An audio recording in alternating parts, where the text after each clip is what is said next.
मित्रों, त्रिभुज में ही हम अब उसके दूसरे गुण को दर्शाने का प्रयास कर रहे हैं।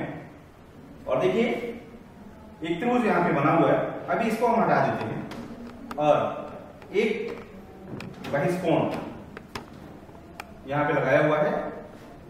जब एक लाइन को त्रिभुज की किसी भी रेखा को बाहर की तरफ बढ़ा देते हैं तो दूसरी लाइन के साथ मिलकर के जो वो कोण बनाता है उसको बहिष्कोण कहते हैं।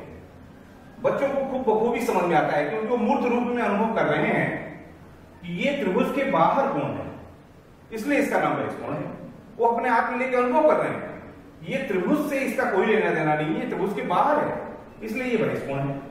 अब हमने उनसे पूछा कि अगर ये त्रिभुज का बहिष्कोण है तो इसके सामने वाले कोण कौन कौन से हैं? लड़का तत्काल बताता है कि गुरुजी इसके सामने वाले कोण तो ये हैं। हमने कहा निकालो, बच्चे इसको निकाल देते हैं। हमने कहा इसको तुम जरा सा जोड़ दो, बच्चे जोड़ देते हैं ऐसे। और मेरा कहना है इस बहिष्कोण को उनके ऊपर जरा सा रखो। जब बच्चा रखता है तो इस तरह का कुछ रिजल्ट मिलता है। हमने पूछा क्या हुआ? लड़कों ने तत्काल जवाब दिया कि गुरुजी जो दोनों अंतःकोण उसके सामने की निकाले थे उसका योग इस बहिष्कोण के बराबर हो रहा है। लड़का तुरंत कोरिलेट करके हम उसको सुगमकर्ता में कहते हैं कि त्रिभुज का बहिष्कोण सामने के दोनों अंतःकोणों के योगफल के बराबर है। त्रिभुज की तीसरी प्रॉपर्टी के बारे में मित्रों बताने आपको जा रहे हैं और यही टास्क कितना बखूबी देखिए बताता है अपने आप कि तीन भुजाओं क्रमशः जब हम बढ़ाते हैं तो चूंकि हमारे त्रिभुज में तीन अंतःकोण होते हैं तो इस तीनों कोणों के सापेक्ष तीन बहिष्कोण। अगर आप ये कह सकते हैं, यहां पे प्रश्न ये उठ सकता है कि जो इस भुजा को हमने आगे बढ़ाया तो क्यों अगर इस भुजा को आगे बढ़ाने तो यहां पर ये बहिष्कोण नहीं बन सकता? बिल्कुल मित्रों, ये यहां पर भी ये बहिष्कोण बन सकता है। तो हम आपकी जानकारी के लिए बता दें कि त्रिभुज में कुल तीन कोण होते हैं और बनते बहिष्कोणों की संख्या कुल 6 होती है। लेकिन जब हमको लेना है तो चूंकि कोण उसके 3 हैं तो उसके सापेक्ष 3 ही बहिष्कोण होते हैं। तो हम आपको एक ऐसी मजेदार चीज आपको दिखाने जा रहे हैं कि जो हर आकृति के लिए स्पिरिचुअल ट्रू होगी।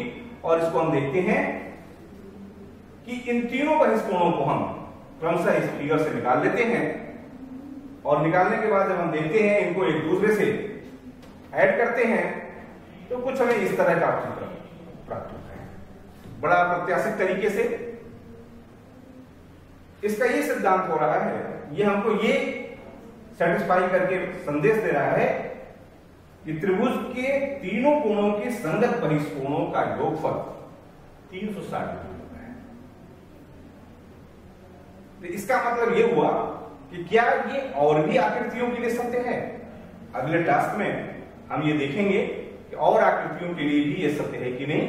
हम ये करके देख चुके हैं कि चतुर्भुज के भी 4 कोण होंगे, उसके संगत 4 बहिष्कोण होंगे, लेकिन उन चारों बहिष्कोणों का योग 360 डिग्री ही होता है। तो जब इस मेथड से लड़के करते हैं, मूर्त रूप से अनुभव करते हैं, खुद निकालते हैं, कोणों का उनको ज्ञान है, जोड़ते हैं, तो सारी चीजें बखूबी उनके मन मस्तिष्क से निकल जाती हैं, अस्थायी रूप से अंकित हो जाता है। खेल खेल में बच्चे ये चीज सीख जाते हैं। साथियों, अब हम चतुर्भुज के बारे में अध्ययन करेंगे। बहुत से तरीके आप इस्तेमाल करते होंगे और बच्चों को अगर जब हम आकृतियों का ज्ञान कराते हैं, हमारे ज्योमेट्री क्लास में 45 डिग्री और 60 डिग्री के सेट स्क्वायर होते हैं, उनसे निकाल के सारे प्रकार के चतुर्भुज बनाए जा सकते हैं।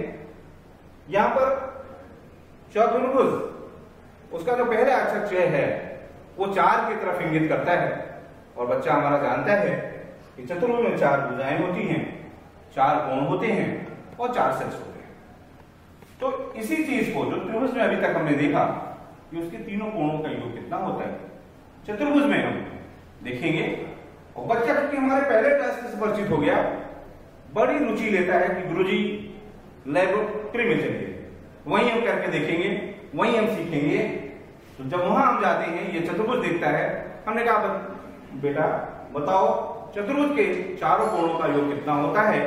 उसकी उत्सुकता है, जो उत्साह उसके अंदर जगी है, तुरंत वो ये निकालता है कि ये पहला कोण और ये दूसरा, ये तीसरा कोण और ये चौथा, और तुरंत जोड़ता है उसको, इसी बोर्ड पे ऐसे लगाता है और एक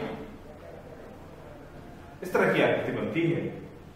और बच्चे को कोण के बारे में संपूर्ण जानकारी है। इधर एक चक्कर पूरा हम घूम जाते हैं, एक वृत्त की आकृति बन जाती है, तो संपूर्ण कोण यानी 360 डिग्री मान होता है।